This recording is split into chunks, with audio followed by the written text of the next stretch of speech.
Assalamualaikum teman-teman. Di sini kita akan bahas kembali inovasi untuk ekspansi industri pribumi gitu ya. Kali ini kita akan membahas beberapa pertanyaan yang masuk lagi gitu ya. Inti pertanyaannya seperti ini ya. Bagaimana cara kita selaku bangsa Indonesia supaya industri kita ini bisa lebih maju dari Cina, Amerika dan seterusnya.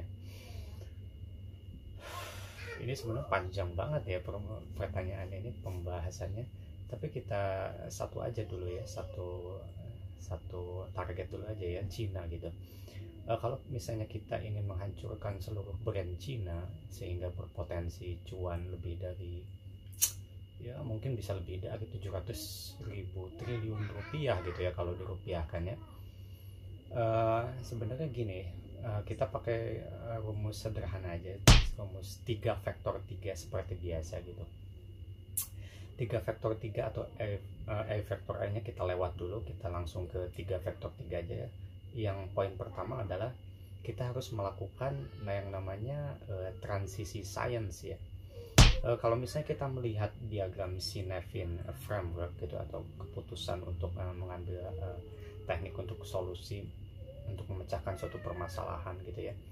Sebenarnya kalau Indonesia ini harus transisi science ya, karena gini ya, sebenarnya sejalan dengan prediksi para ekonom gitu ya, secara inovasi pun kita memprediksi bahwa India yang nanti akan menjadi nomor 1 penguasa ekonomi dunia gitu ya. Mungkin awalnya Cina, mungkin nanti akan dibalap oleh India. Ini pun sejalan dengan konsep inovasi gitu, dari kacamata inovasi ya. Begitupun dalam kacamata kalangan ahli pakar ekonom gitu ya, India yang akan berkuasa suatu saat gitu, karena secara fundamental dia udah mulai terbentuk. Ya, mengapa secara fundamental negara India sudah terbentuk? Karena dia udah berani menentang teori gravitasi Newton ya. Dia mengklaim bahwa teori gravitasi itu bukan ditemukan awalnya oleh Newton, tapi oleh ilmuwan bangsa India sendiri. Ini sudah menyentuh ranah fundamental. Nah, ini udah pernah kita bahas di pertemuan sebelumnya gitu ya. Kalau suatu negara udah menyentuh ranah fundamental, maka siap-siap negara tersebut akan mengubah sejarah dunia ya. Karena kenapa yang jadi targetnya itu Newton? Karena Newton ini sebagaimana kita tahu ya, orang berpengaruh paling besar nomor 2 bahkan setelah Rasulullah Shallallahu Alaihi Wasallam gitu ya. Nah seperti ini. Jadi kenapa harus Indonesia harus melakukan transisi science gitu? Karena agar Indonesia bisa mengalahkan Cina ini gitu. Dengan transisi sains ini Indonesia akan memiliki produk-produk yang akan dihargai lebih tinggi dari produk-produk Cina di seluruh dunia gitu ya. Nah dengan demikian langkah awalnya gimana untuk melakukan transisi sains ini? Ya ubah kurikulum negara yang ada sekarang ini dengan berbagai cara gitu, sekalipun negosiasi dengan cara mengubah setiap pasal undang-undang yang ada sekarang di negara ini. Mungkin anggarannya sekitar 200 miliar ya untuk mengubah kurikulum negara. Kemudian yang kedua, kita harus menggunakan senjata kuantum komputasi yang otentik gitu ya, sebagaimana pembahasan sebelumnya itu mini kuantum pancanomics gitu ya.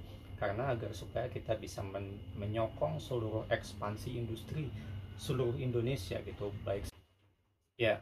Dengan demikian ekspansi bisa dilakukan secara organik dan pertumbuhan organik, maksudnya secara pertumbuhan inorganik pun, atau secara akuisisi dan eksploitasi gitu ya.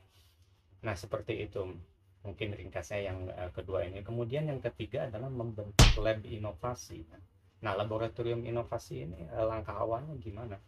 Ya langkah awalnya kita membentuk lab skala kecil, mungkin dengan anggaran kecil ya, mungkin sekitar 10 miliar lebih gitu ya.